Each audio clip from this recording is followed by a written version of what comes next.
I overheard my wife at a restaurant saying the most devastating thing about me to another man. She called me pathetic, boring, a walking ATM. She had no idea her husband was sitting 3 booths away, planning her complete destruction. My name is Preston Wells. I'm 45 years old, and I run a logistics company that employs 63 people across 3 states. For 20 years, I built something from nothing, started with 1 truck and a dream, ended up with a fleet that could move mountains if you paid the freight costs. I thought I was building security for my family. Turns out I was just building a target on my back. My wife Claudia and I have been married 18 years. We have 2 kids, Daniel, who's 17 and getting ready for college applications, and Iris, our 14-year-old daughter who still thinks her old man hung the moon. At least, I hope she still thinks that after everything that's about to unfold. The night everything fell apart started like any other business dinner. I was at Romano's, this upscale Italian place downtown, trying to close a deal with a potential client from Memphis. Big contract, worth about $2 million in annual revenue if I could land it. I was sitting in the back corner booth, the kind with high backs that make you feel like you're in your own private world. That's when I heard her voice. Claudia was 3 booths behind me, and I almost didn't recognize the laugh at first. It was different, sharper, more alive than anything I'd heard from her in months. My first thought was surprise. She told me she was having dinner with her college friend Sarah, catching up on old times. But this didn't sound like catching up with girlfriends. Then I heard her say my name, and something in my chest went cold. Preston's so predictable, it's actually painful, she was saying, her voice carrying that tone she used when she thought she was being clever. He thinks providing for the family makes him some kind of hero, like writing checks is the same as being a real man. I should have gotten up right then. Should have walked over and confronted whatever this was.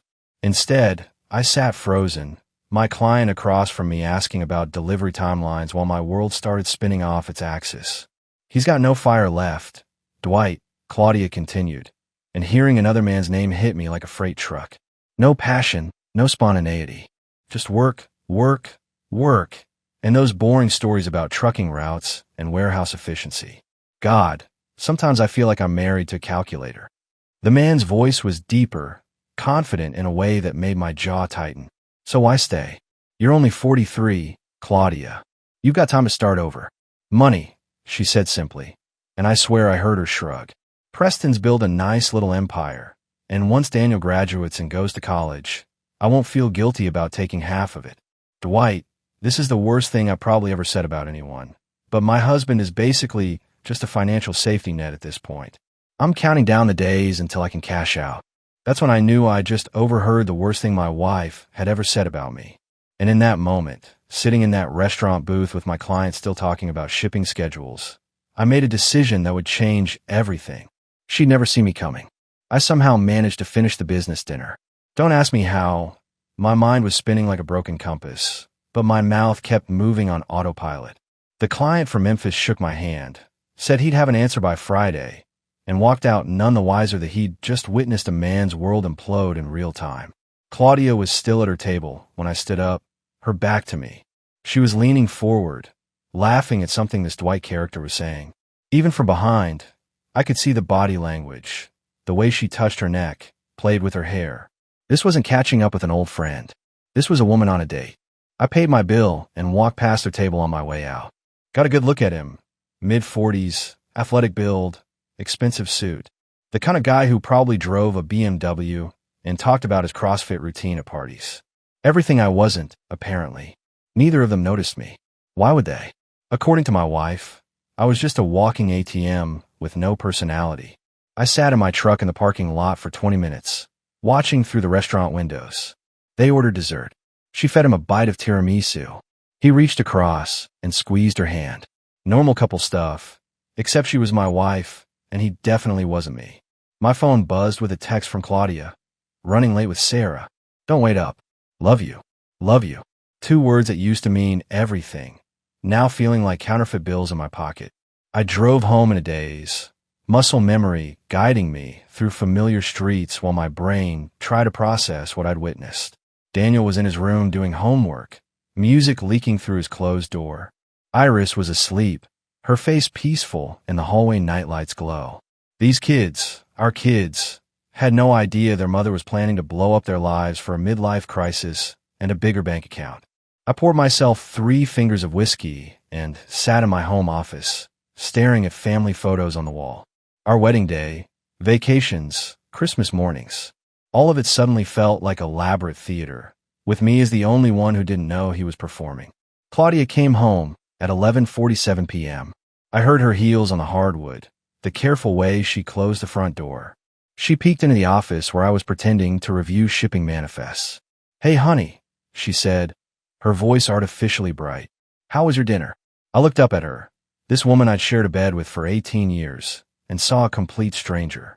"Productive," I said simply. "How was Sarah?" "Oh, you know Sarah." Claudia waved her hand dismissively.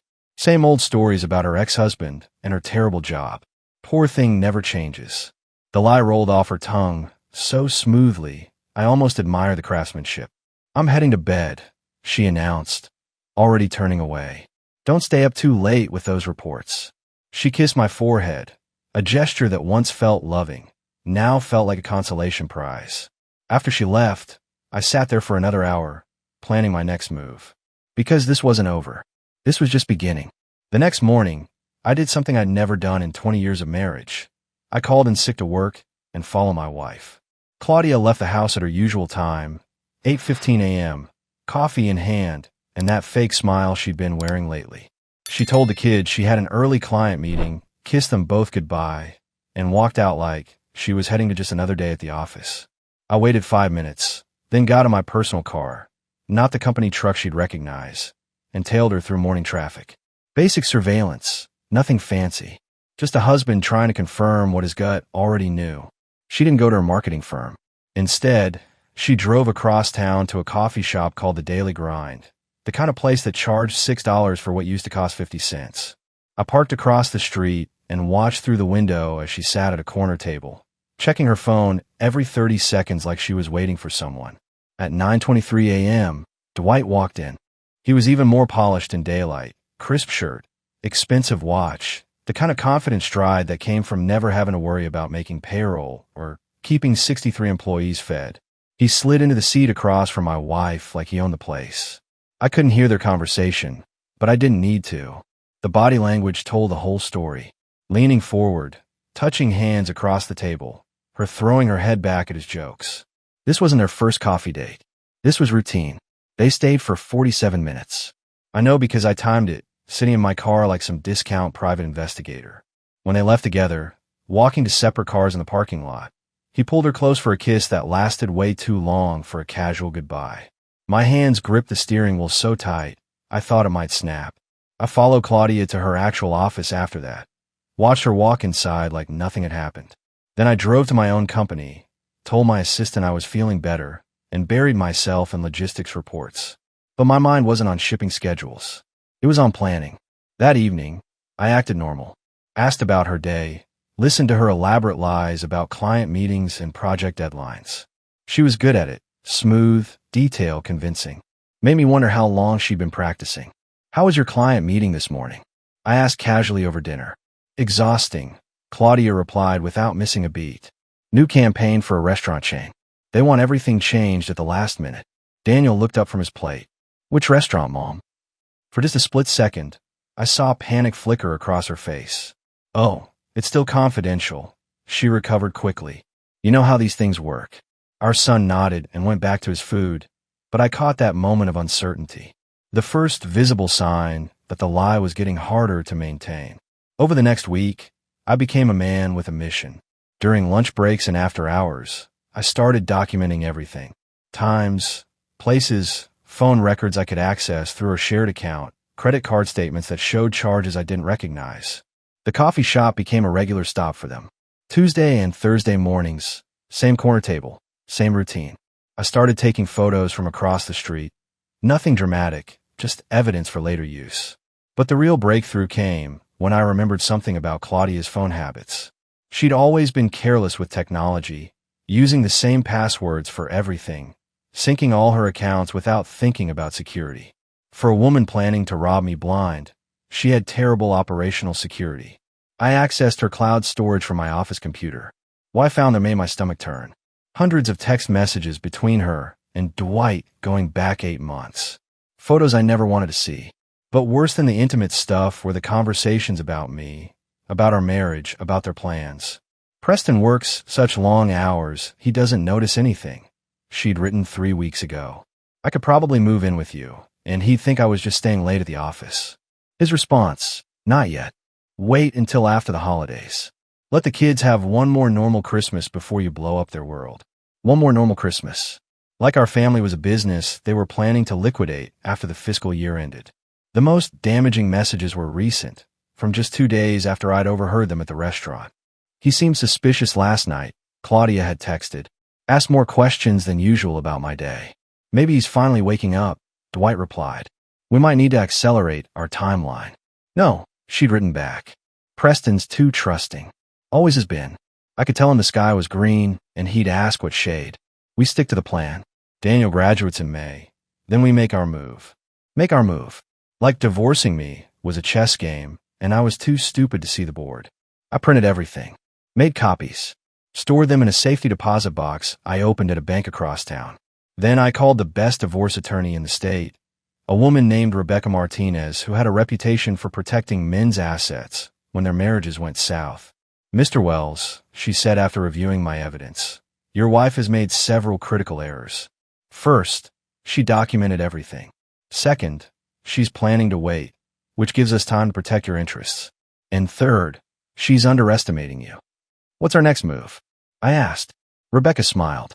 We're going to make sure that when she tries to take half of everything you've built, she walks away with nothing but regret.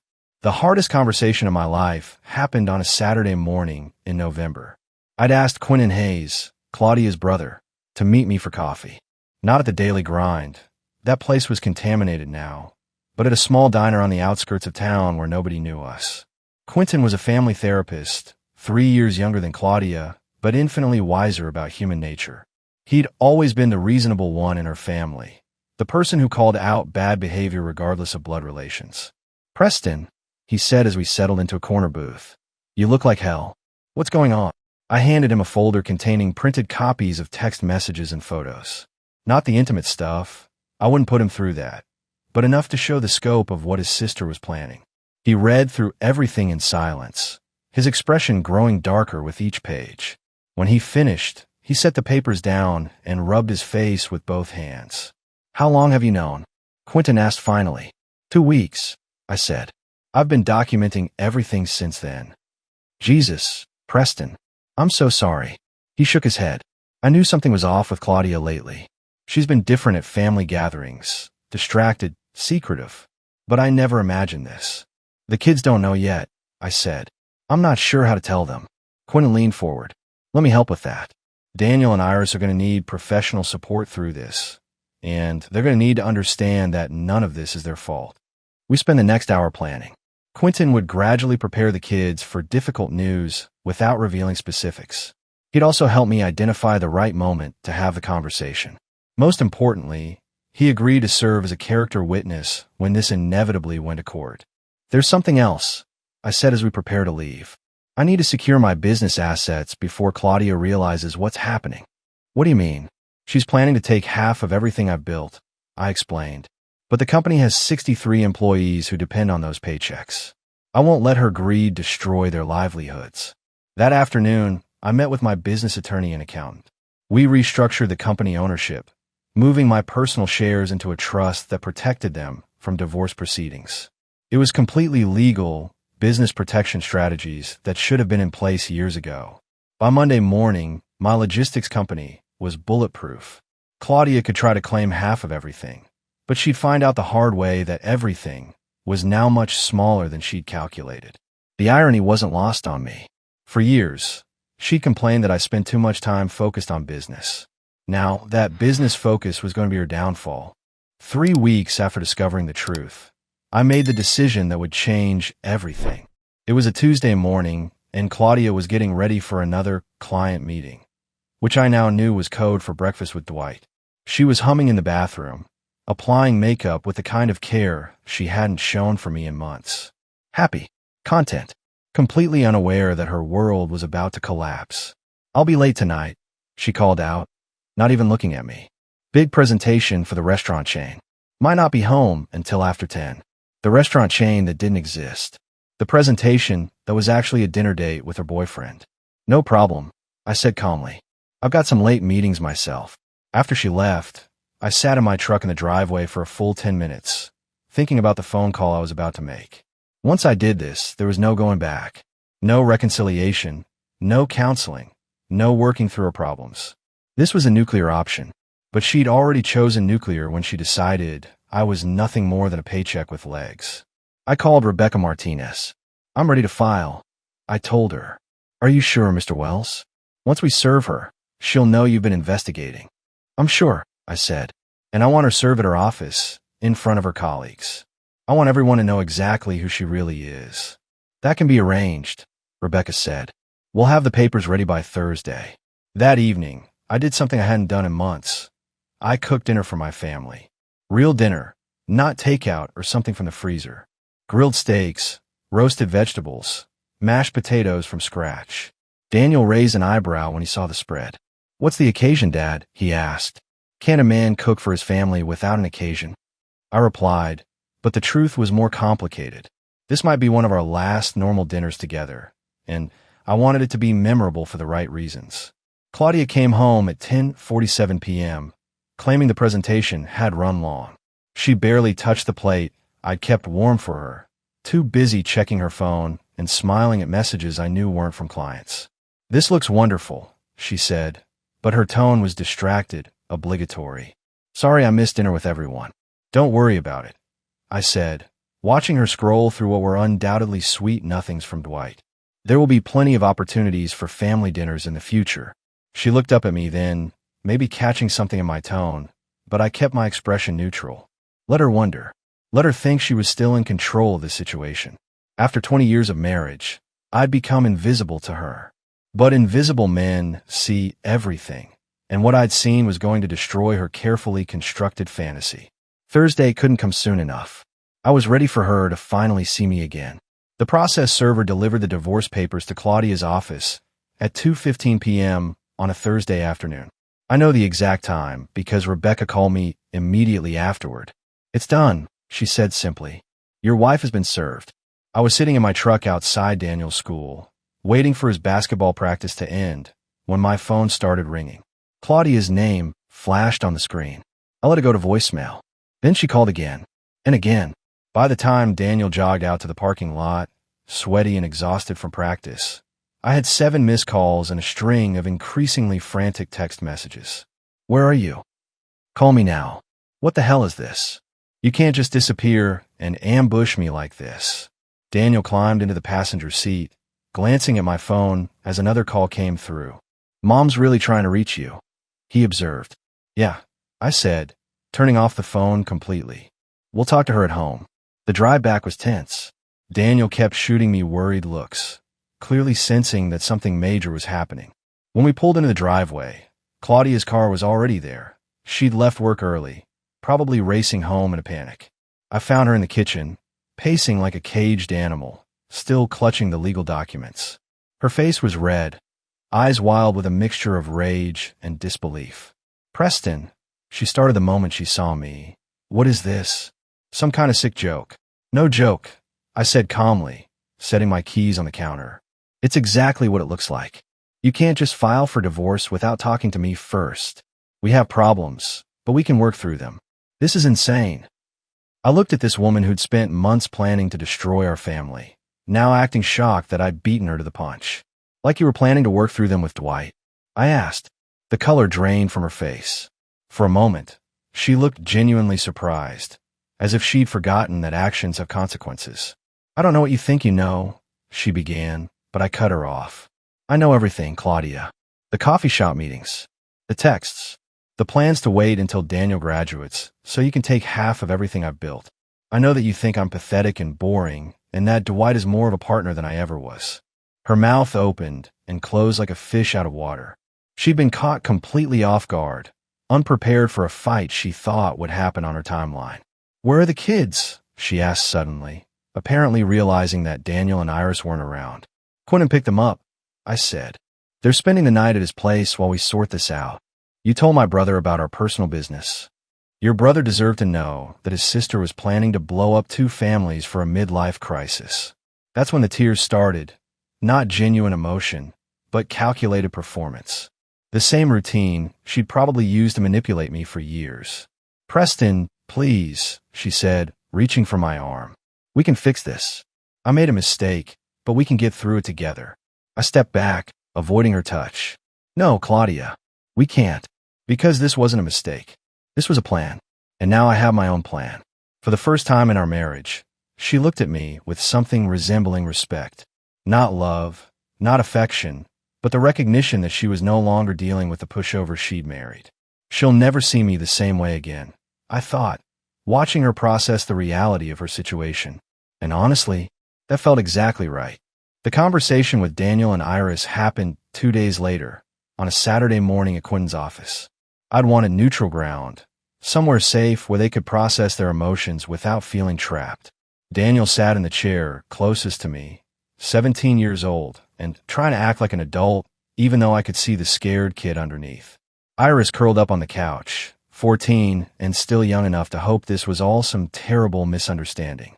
Kids, I began, your Uncle Quentin and I need to tell you some things about what's been happening with your mom and me. Are you getting divorced? Daniel asked bluntly. He'd always been direct, a trait I'd encouraged. Now it was both helpful and heartbreaking.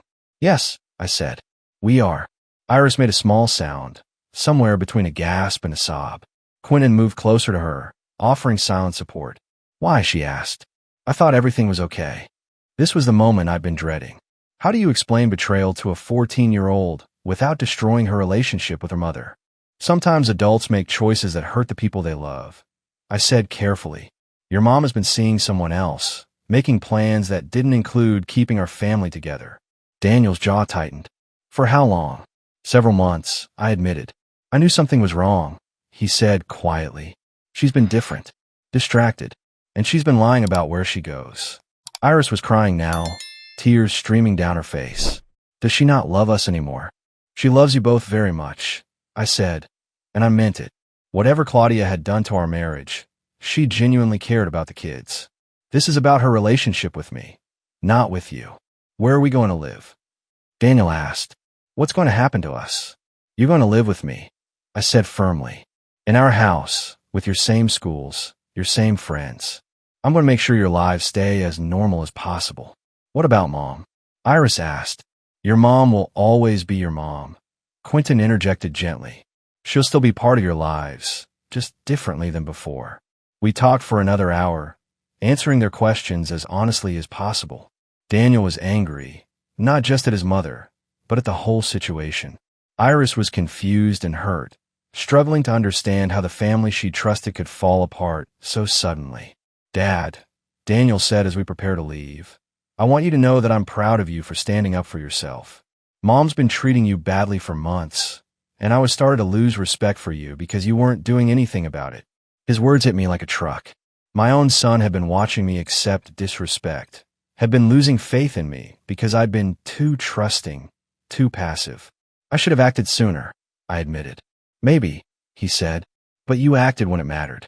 That's what counts. Iris hugged me fiercely as we walked to the car. I love you, Daddy, she whispered. I love you too, sweetheart. Everything's going to be okay. And for the first time in months, I actually believed that might be true. 3 months later, the divorce was finalized in a courtroom that felt more like a business meeting than the end of an 18-year marriage. Claudia sat across the room with her attorney, looking smaller somehow, defeated in a way I'd never seen before. Her relationship with Dwight had imploded within weeks of the divorce filing. Apparently, when faced with the reality of an actual relationship instead of a fantasy affair, he'd decided she was too much drama for his taste. The man who'd promised to be her partner had vanished the moment things got complicated. Claudia's attorney had tried every angle to get more money, but Rebecca had been thorough. The business protections held. The asset transfers were legal and binding. In the end, Claudia walked away with her car, her personal belongings, and a modest settlement that would cover basic living expenses for about 2 years if she was careful. Mr. Wells, the judge said, you've been awarded primary custody of both minor children, with standard visitation rights for Mrs. Wells. The property division stands as agreed upon by both parties. I nodded, feeling a mixture of relief and sadness. This wasn't how I'd wanted our story to end, but it was the ending her choices had written. After the hearing, Claudia approached me in the courthouse hallway. She looked older, worn down by months of legal battles and public embarrassment. "Preston," she said quietly, "I want you to know that I never meant for things to go this far." "What did you mean for them to go?" I asked. She couldn't answer that, because we both knew the truth. She meant to use me until she didn't need me anymore, then discard me on her terms. "The kids miss having you around more," I said, which was partially true. They'd been struggling with a divorce, but they were also angry at her for the lies and deception. "Can we try to do better going forward?" she asked. "For Daniel and Iris?" "We could try," I agreed. "But Claudia, they're not little kids anymore. They understand what happened, and they're going to need time to trust you again." She nodded, tears forming in her eyes. "I know I destroyed everything good we had." "Yeah," I said simply. "You did." 6 months later, I got a text from Quentin. Claudia had moved to another state, taken a job with a marketing firm in Phoenix. She called the kids every week and visited once a month, but the easy relationship she'd once had with them was gone. "She's trying," Quentin told me during one of our regular check-ins. "But she's having to rebuild from zero, and that's hard for someone who's used to being adored." Daniel had started his senior year with a new sense of maturity, no longer taking family stability for granted. Iris was seeing a counselor and slowly learning to trust again. Both kids had chosen to stay with me full-time rather than split custody. "You did the right thing, Preston," Quentin said as we watched Daniel practice basketball. "It wasn't easy, but you protected them when it mattered most." I nodded, but my focus was on my son, driving toward the basket with determination I recognized. He'd learned something valuable from watching his father fight for his family. Sometimes the hardest lessons teach us how to be stronger. 2 years after the divorce, I was sitting in the same diner where I'd first talked to Quentin about Claudia's betrayal. But this time, I wasn't there to discuss problems. I was there to celebrate solutions. Daniel had just been accepted to 3 different colleges, including his first choice. His application essay had been about resilience and learning to trust your instincts when something feels wrong. The admissions counselor said it was one of the most mature pieces of writing she'd read from a high school senior. Iris, now 16, was thriving academically and had started dating a boy from her chemistry class. A polite kid who actually looked me in the eye when we talked and helped clear the dinner table without being asked. She'd learned to value respect over charm, substance over smooth talk. My logistics company had expanded to 5 states, partly because I'd thrown myself into work during the worst months of the divorce, but mostly because protecting the business had forced me to innovate in ways that made us more competitive. "You know what I'm proudest of?" Quentin asked over coffee. "The kids never saw you lose control. Even when everything was falling apart, you stayed focused on being their father." There were nights I wanted to fall apart, I admitted. When I'd sit in my truck after following Claudia to another secret meeting, I felt like everything I'd believed about my life was a lie. "But you didn't fall apart. You got angry, then you got strategic." That was true. The anger had been fuel, not destruction. It had powered me through months of legal proceedings, difficult conversations, and the slow process of rebuilding our family structure. Claudia still lived in Phoenix. She found a new boyfriend, an accountant who seemed stable and kind. The kids had met him during their last visit, and both reported that he treated their mother well and didn't try to replace me as their father. "She seems happier," Iris had told me after that trip. "More like the mom I remember from when I was little." "That's good," I'd replied, and meant it. Whatever anger I'd carried toward Claudia had long since burned out, replaced by indifference and a determination to focus on the future rather than the past. Last month, I'd started dating someone new, a woman named Sarah who ran a small business consulting firm. She was divorced too, with a teenage daughter of her own. We'd met at a Chamber of Commerce event, bonded over stories about the challenges of single parenting, and discovered we had more in common than either of us expected. "She's different from Mom," Daniel had observed after meeting Sarah for the first time. "More direct, less dramatic. Is that good or bad?" I'd asked. "Definitely good," he'd said without hesitation. "Drama is overrated." Iris agreed. "Sarah treats you like an equal," she told me. "Mom always acted like she was doing you a favor by being married to you."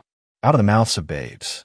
As I drove home from the diner that afternoon, I reflected on how much had changed since that night. I'd overheard the worst thing my wife had ever said about me. Back then, I thought my world was ending. Turned out it was just beginning. The house felt peaceful as I pulled into the driveway. Daniel's car was there. He'd driven himself home from a college visit.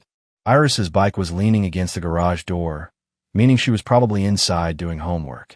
My family was smaller now, but it was also stronger, built on truth instead of lies, respect instead of convenience, and love that didn't require anyone to pretend to be someone they weren't. I'd learned something valuable in that restaurant booth 2 years ago. Sometimes the worst thing someone can say about you is also the most liberating, because once you know where you really stand, you can finally decide where you want to go.